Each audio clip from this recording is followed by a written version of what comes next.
A silent rider buys a mother and child, unaware that she would heal his heart. I ain't sayin' nothin'. Just don't send me back. The wind tore through the barren plain, dry and merciless. It was a sound Silas knew better than any human voice, a constant companion on the homestead he'd carved out of the vast, unforgiving landscape. It whipped dust against the weathered planks of his cabin and moaned through the eaves like a restless spirit.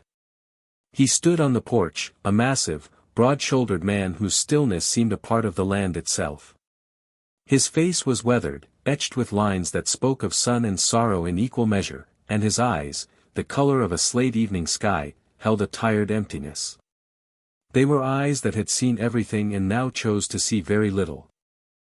Inside, the cabin was sparse, honest, and clean. A simple cot, a stone hearth, a table he'd made himself. Every object had a purpose. There was no room for sentiment. Not anymore. He chopped wood deep into the night some days, as if splitting his own guilt into manageable pieces, the rhythmic thud of the axe the only percussion in a symphony of silence. He was a reclusive man, a man living in a self-imposed exile, his only society the ghost of a memory that haunted the small, rock-piled mound on the hill overlooking the valley. He hadn't spoken more than a handful of words to another soul in 2 years.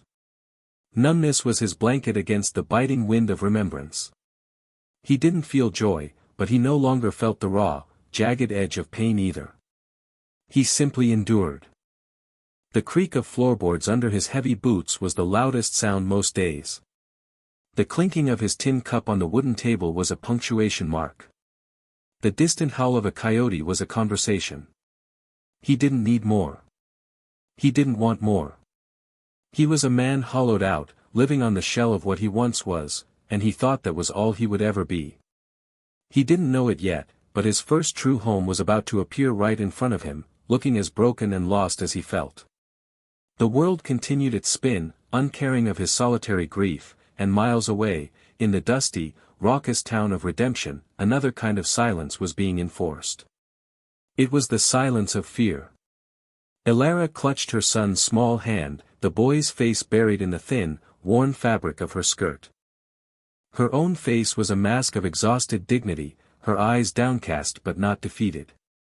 They were alert, missing nothing, cataloguing the jeers and the pitying glances from the townsfolk lining the boardwalk. Her father, his breath a foul wave of cheap whiskey, dragged her by the arm. His grip was a brand of shame. He was a man long since consumed by his thirst, and he was taking his only remaining possession to market. A strong back, he bellowed, his voice cracking. Can cook, can clean, won't give you no trouble. A few men laughed. A woman turned away in disgust. Elara flinched with each shout, her shoulders rigid. She felt her son trembling against her leg.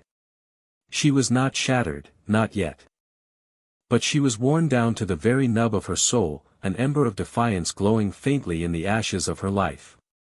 She had endured his rages, his neglect, his squandering of every last coin.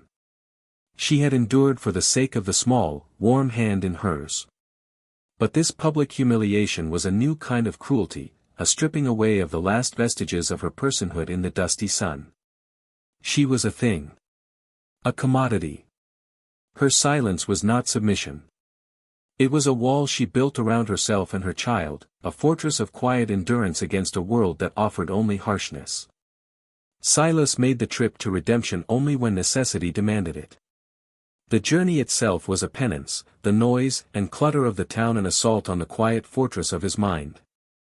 He needed salt, flour, and cartridges, and the solitude of his homestead could not provide them.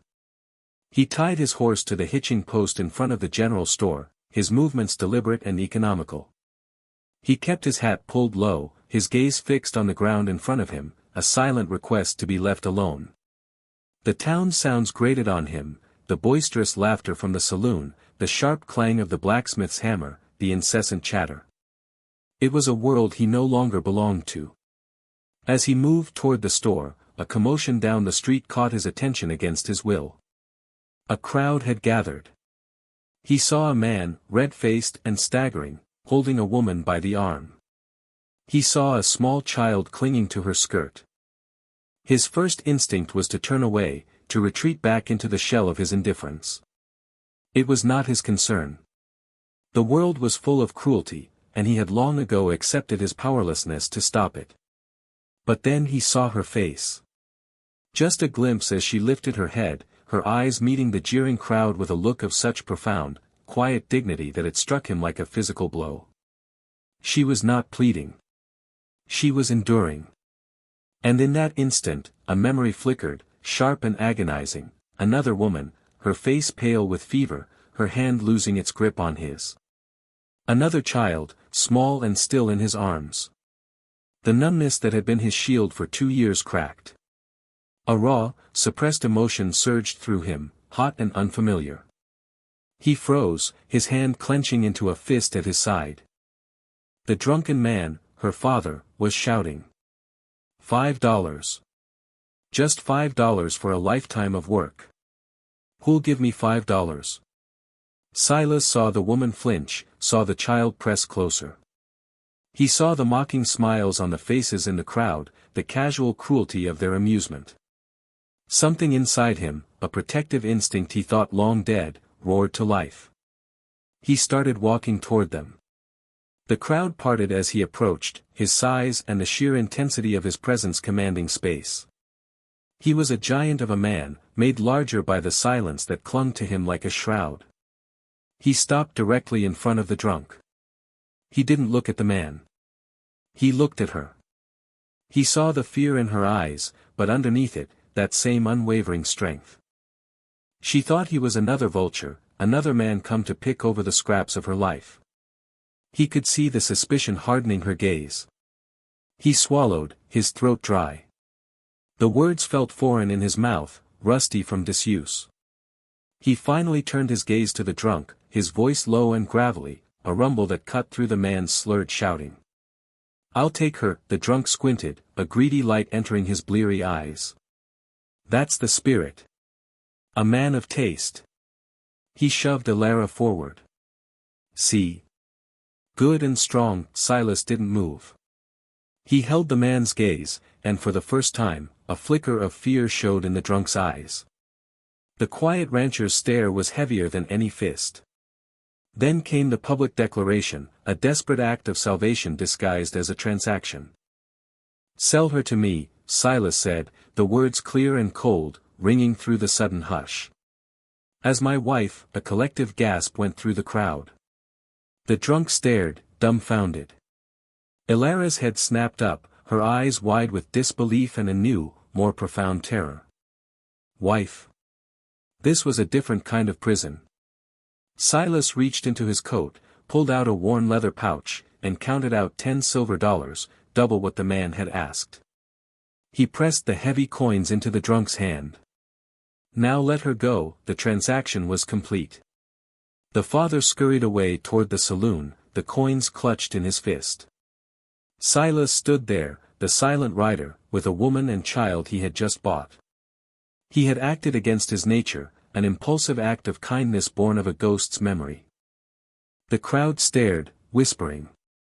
He had saved her from one hell, but she had no idea what kind of hell awaited her now. He had only one thought. What have I done?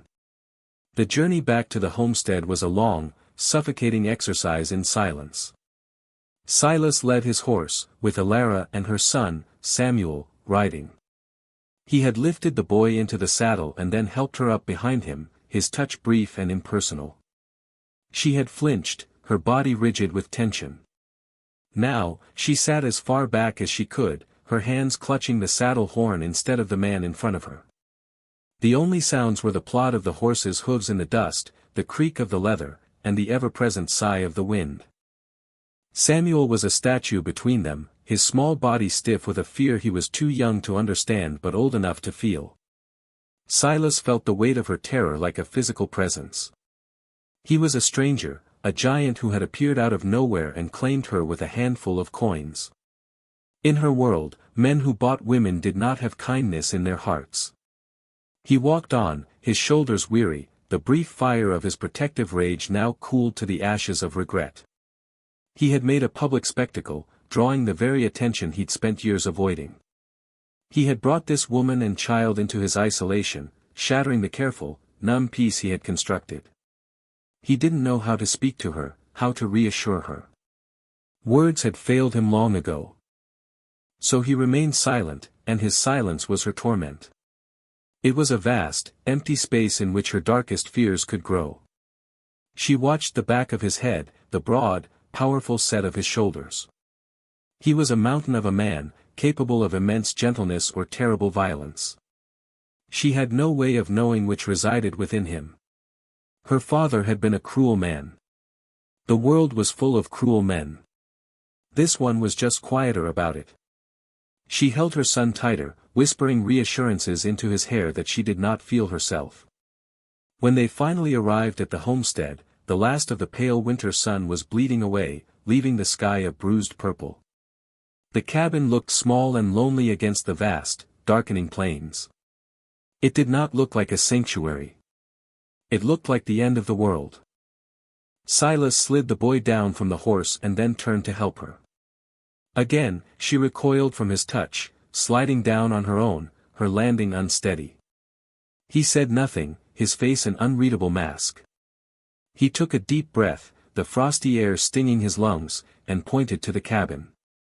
"The door isn't locked," it was the first thing he'd said directly to her since the transaction.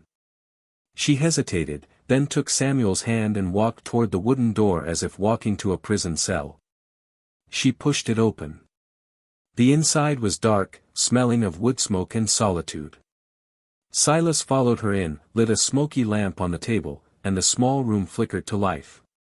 He had built a small addition onto the cabin a year ago, a storage room he'd never finished. He pointed to its door. "You can stay in there." He didn't say, "your room," he said, "in there." It was a space, not a home.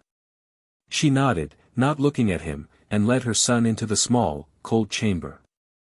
There was nothing inside but a pile of clean blankets on the floor. It was more than she'd had, but it felt like a cage.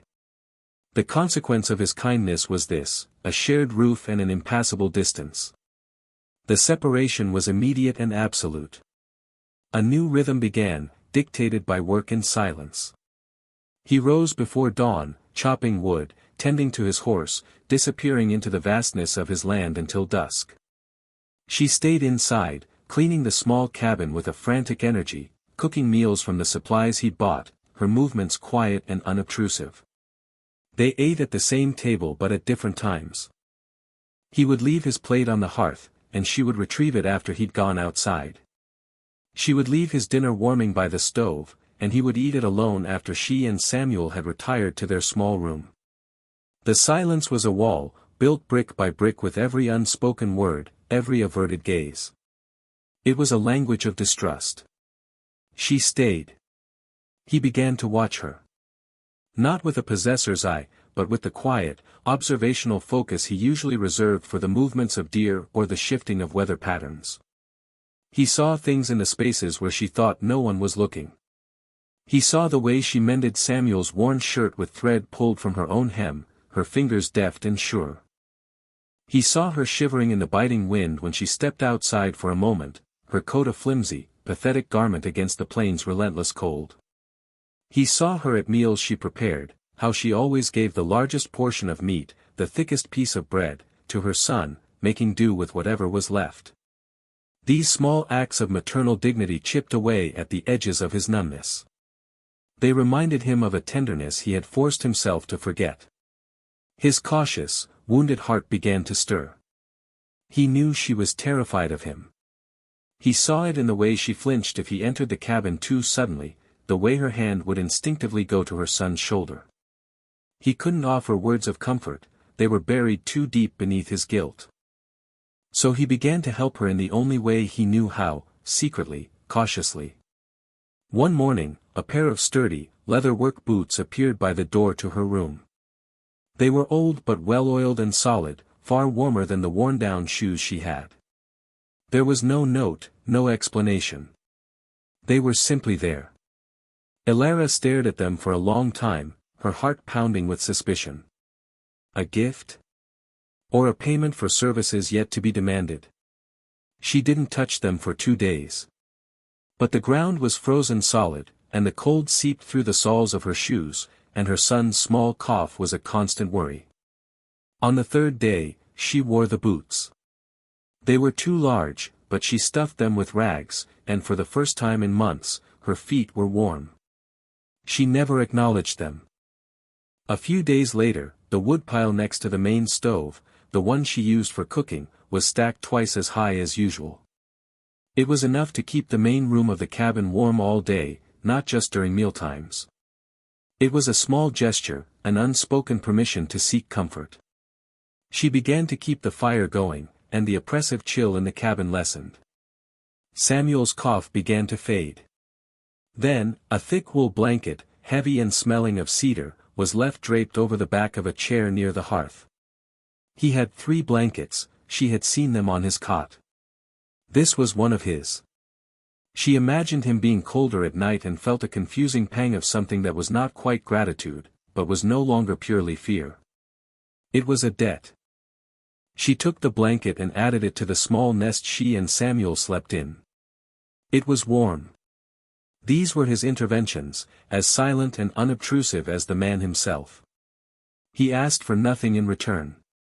He made no demands. He simply saw a need and filled it, then retreated back into his own world. For Elara, these acts were deeply unsettling. Kindness without an obvious price was a foreign concept. She remained on high alert, waiting for the other shoe to drop. But as the days turned into weeks, and the only thing he offered was this strange, distant provision, a fragile, tentative hope began to awaken in her. It was a tiny, flickering candle in the vast darkness of her fear. She didn't trust him. Not yet. But she was starting to trust the routine. She was starting to trust the warmth from the stove and the sturdiness of the boots on her feet. It wasn't a home. But it was survival. The world outside the small cabin vanished. A blizzard descended upon the plains with a sudden, violent fury, a swirling vortex of white that erased the horizon and muffled all sound save for the screaming of the wind. The temperature plummeted. Frost spiderwebbed across the inside of the single windowpane. The vast, open land that was Silas's refuge became a trap, shrinking their world to the 4 walls of the cabin. For 2 days, they were confined together, the oppressive silence of their arrangement now amplified by the howling gale outside. The unspoken tension was a third presence in the room. Silas sat by the hearth, sharpening a knife with slow, deliberate strokes of a whetstone, the rhythmic scrape a maddening counterpoint to the wind. Elara sat at the table, mending a tear in Samuel's trousers, her stitches tiny and perfect, a desperate focus on a simple task. Samuel, restless and pale, played quietly on the floor with 2 small stones. On the 3rd day, the boy's quietness became a worrying lethargy. By evening, a fever had taken hold. His skin was hot and dry to the touch, his breathing shallow and ragged. Elara's carefully constructed composure shattered. She bathed his forehead with a damp rag, her movements becoming frantic as the fever climbed. She held him, whispering his name, her own fear a cold knot in her stomach. This was how it happened. This was how the world took everything from you. Sickness came like a thief in the night, silent and swift.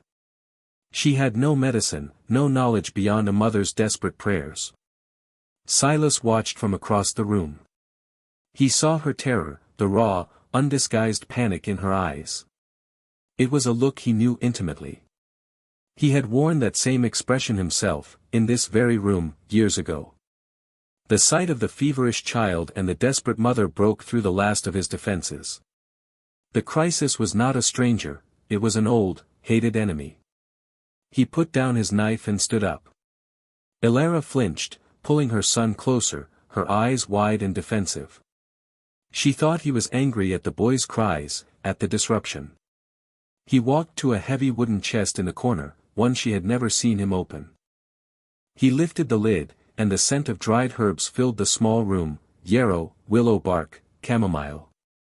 He had gathered them in the fall, a ritual of grief he performed every year, tending the knowledge his wife had taught him. He hadn't used them since she died. He took out a small pouch of willow bark and a handful of yarrow. He didn't speak. He moved to the stove, his actions calm and deliberate. He crushed the bark, boiled water, and began to brew a tea. His large, calloused hands that could split a log with a single blow, were surprisingly gentle as he measured the herbs. Elara watched him, her suspicion warring with a dawning, desperate hope. He was not a brute. He knew what he was doing. When the tea was ready, he poured it into a tin cup and brought it over. He didn't try to hand it to her. He crouched down beside her and the boy. "It's to bring down the fever," he said, his voice rough but steady. He looked at Samuel, his gaze softening. "It's bitter. You'll have to help him drink it." She stared at him, at the cup he offered. It was a bridge across the chasm of their silence. A choice.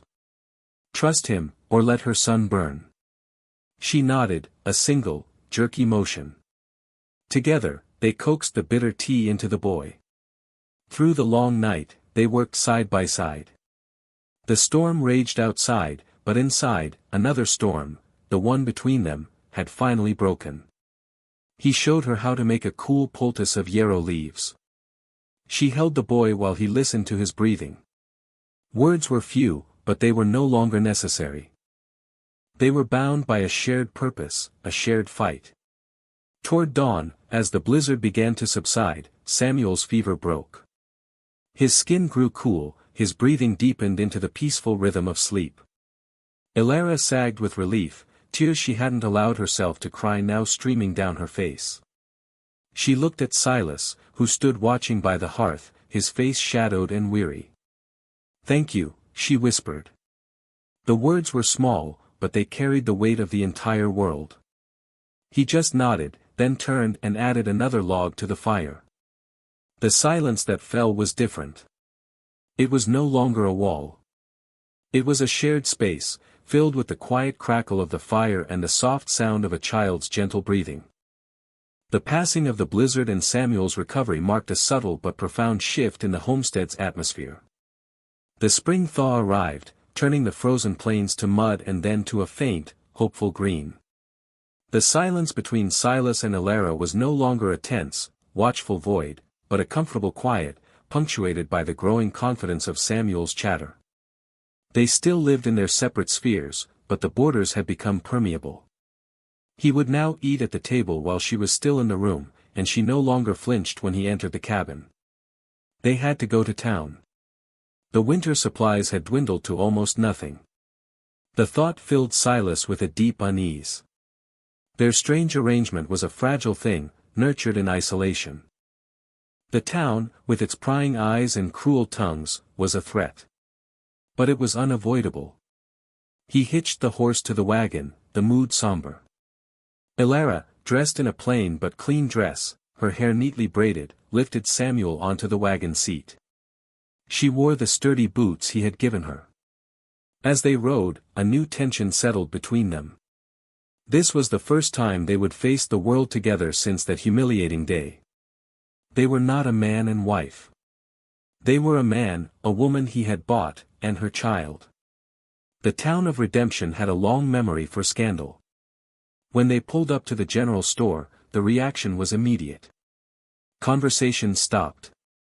Heads turned. People stared openly, their expressions a mixture of curiosity and contempt.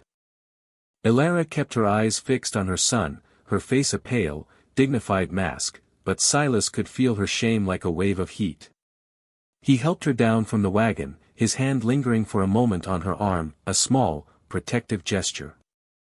As they stepped onto the boardwalk, a man blocked their path. It wasn't her father. It was a man named Croft, a land baron with a reputation for greed and a sneering arrogance. He had been in the crowd that day, and he had looked at Elara with a covetous eye. "Well, well," Croft said, his voice loud enough for everyone to hear. "If it isn't the silent giant and his $5 wife," a few men snickered.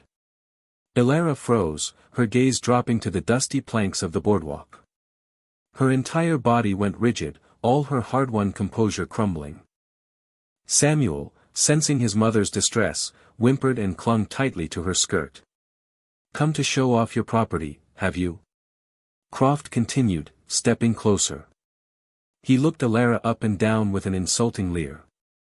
"Seems you've cleaned her up some. But you can't wash the gutter off a girl like that." Alara's shoulders slumped. This was it. The public brand, burned into her skin for all to see. She was nothing. Bought. Used. She braced herself for the final, killing blow of humiliation. But it didn't come. Instead, Silas moved. He didn't say a word. He simply stepped forward, placing his large body squarely between Alara and Croft. It was a silent, immovable statement. He was a wall. A shield. Croft, taken aback by the sudden, menacing proximity of the bigger man, faltered. "What's the matter? Can't take a joke." Silas's eyes were like chips of flint. His voice, when it came, was low, calm, and carried a deadly weight that silenced the entire street. "She's with me." He paused, letting the words hang in the air. He looked past Croft, his gaze sweeping over the watching faces of the townsfolk. Then he looked back at the land baron, and delivered the vow he hadn't known he was making until that very moment. Not bought. Chosen. The words were a thunderclap in the quiet street. Chosen.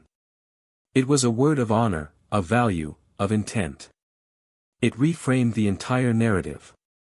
It transformed a sordid transaction into a declaration of protection. Croft's sneer withered on his face. He saw the truth in Silas's eyes. This was not a man to be trifled with.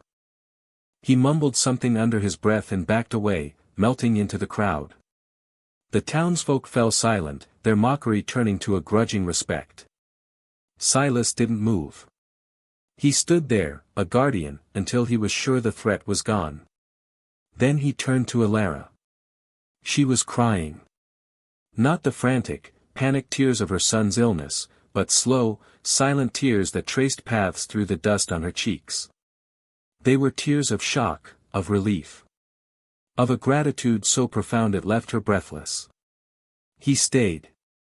He just stood there, a silent sentinel by her side, until the tears subsided.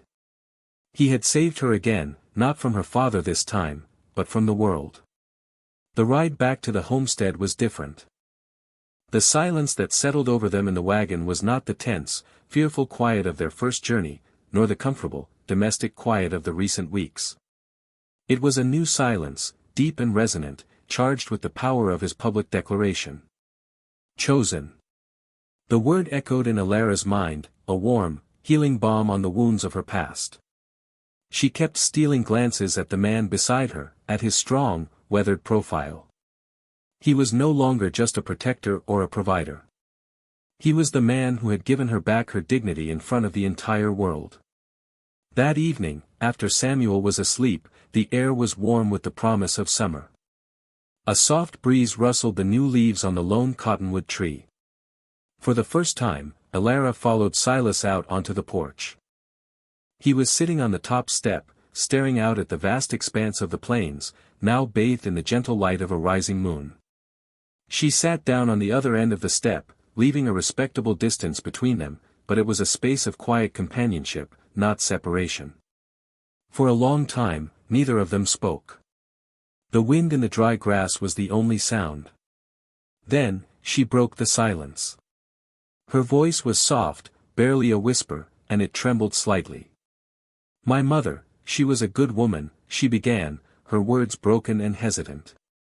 "She taught me to read. She loved flowers." She spoke of a life before her father's drinking had consumed everything, a life of small joys and simple hopes. She spoke of her mother's death, of the slow, agonizing descent into poverty and despair. She didn't make excuses for her father, she just laid out the facts of her life like worn, tired pieces of cloth. It was a confession of survival, a testimony of endurance. Silas listened. He didn't interrupt, didn't offer platitudes. He just listened, his stillness a vessel for her pain. The simple act of being heard without judgment was a kindness she had never known. When she fell silent, her story told, the quiet returned, but it was filled with a shared understanding. He swallowed, the movement visible in the thick column of his throat.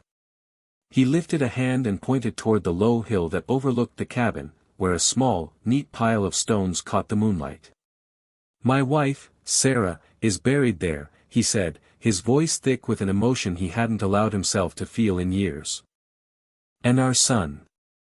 Daniel," he told her of the fever that had swept through 2 years before, swift and merciless. He spoke of his own helplessness, of watching the 2 people who were his entire world slip away from him. He confessed his deepest, most concealed guilt, that he had been away, checking a far fence line, when the fever took its final hold on his son. He had come home to find his wife weeping over their still child, and she herself was gone within a week. "I wasn't here," he said, the words raw and torn from him. "I should have been here." The silence that followed was profound. He had shared the source of his own exile, the ghost that had haunted his every waking moment. He had given her the key to his silent, lonely world. Elara looked at his large hand, resting on his knee, clenched into a tight fist. Slowly, she reached out and laid her own hand gently on his arm. It was a simple, tentative touch, but it was electric. It was not a gesture of pity, but of empathy. Of forgiveness. His fist uncurled. His shoulders, which had been hunched under the weight of his guilt for 2 years, seemed to straighten just a fraction. In that shared moment of confession and contact, 2 lonely, wounded souls finally found solace. They were no longer alone. They were survivors, together. And they were beginning to realize that together, they were strong enough to build something new from the wreckage of their pasts. The seasons turned, and the homestead transformed. The raw, lonely patch of land began to breathe with a new life. Spring bled into a long, warm summer, and the tentative green of the plains deepened into a rich carpet of grass and wildflowers. The homestead was no longer just his, it was theirs. The change was quiet, gradual, and as natural as the turning of the earth. It was in the small routines that now intertwined. Silas no longer disappeared into the landscape from dawn till dusk. He worked closer to the cabin, mending fences, clearing new ground for a larger garden. Elara, no longer confined to the cabin's interior, began to claim the space around it. She planted the seed Silas had bought in town, beans, squash, and corn, and tended the small garden with a fierce, nurturing pride.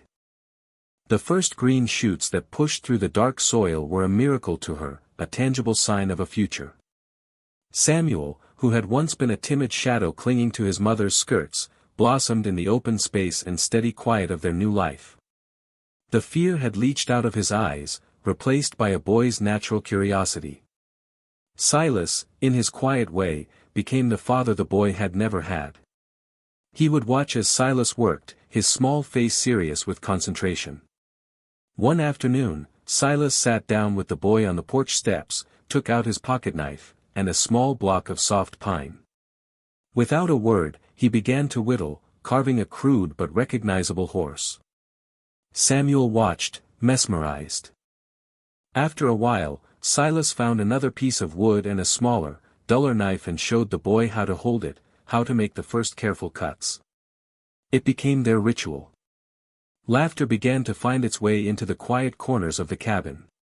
It started as a small thing, Samuel's delighted giggle when a frog jumped unexpectedly from the creek bank.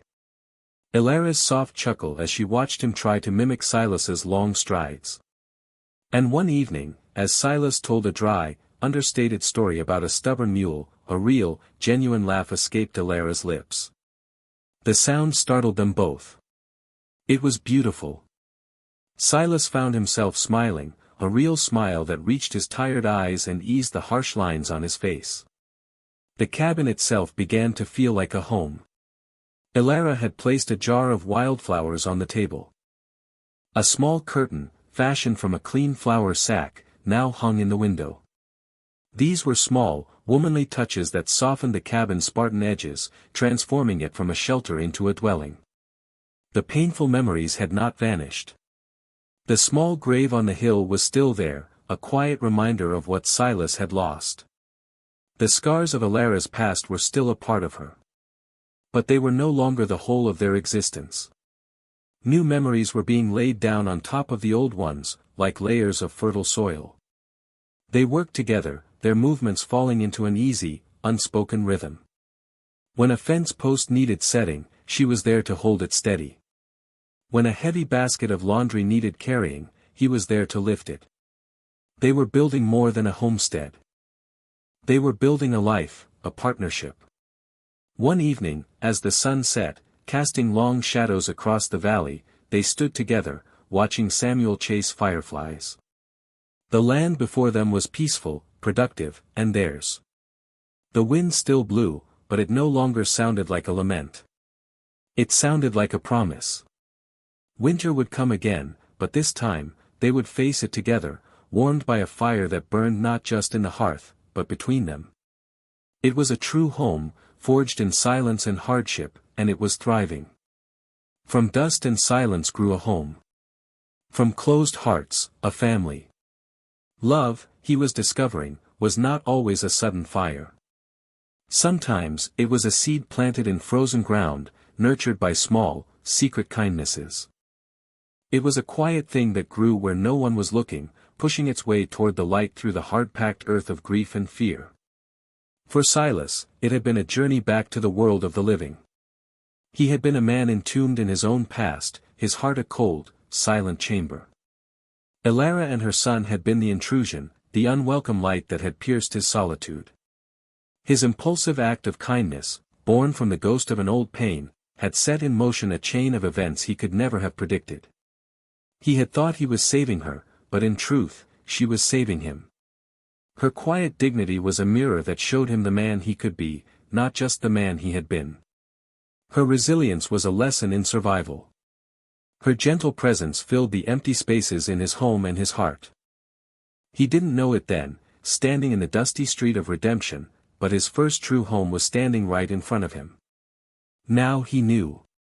Her presence beside him on the porch in the evenings was more comforting than any words. The sound of her son's laughter was a balm to his soul. He had chosen her, yes, but in doing so, he had chosen life. For Alara, home had never been a place. It had been a person, her son. She had carried her home with her, protecting it with a fierce, silent love. This homestead, this quiet, massive man, they were an unexpected sanctuary. She had arrived as property, a terrified survivor expecting the worst. But she had found safety, not servitude. She had found respect, not contempt. The boots, the firewood, the blanket, they had not been payments. They had been offerings. His stand against Croft had been more than protection, it had been an anointing. He had washed away the shame of her past with a single, powerful word. Chosen.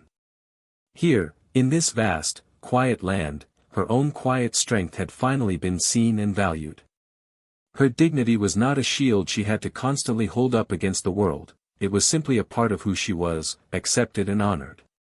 Love, she was learning, was not a whirlwind of promises.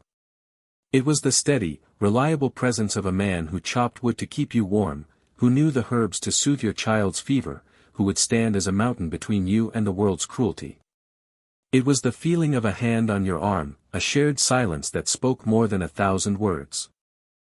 It was the slow, dawning realization that you were no longer just surviving. You were living. You were building. You were home. The narrator, watching from a compassionate distance, saw the truth of it all. This was not a story of grand passions, but of small, essential human connections that mend a broken world. It was a testament to the fact that even in the harshest landscapes, kindness could take root. Hope could blossom. And love, quiet and deep, could grow in the silence. The last of the summer heat gave way to the crisp, golden days of autumn. The cottonwood shed its leaves, and the air grew sharp with the scent of coming frost.